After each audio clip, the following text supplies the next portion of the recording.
औज़ुबिल्लाहि मिनश्शैतानिर्रजीम बिस्मिल्लाहिर्रहमानिर्रहीम।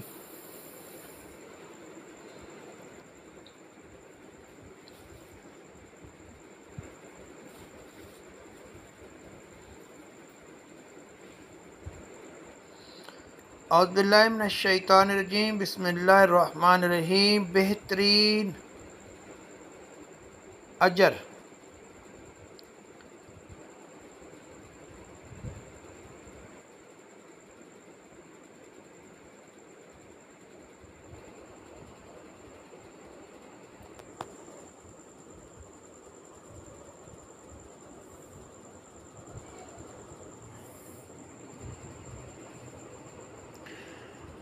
दो दिनार जिसे तुम अल्लाह की राह में खर्च करते हो, और वो दिनार जिसे तुम ग़ुलाम पर खर्च करते हो, और वो दिनार जिसे तुम मस्कीन पर खैरात कर दिया,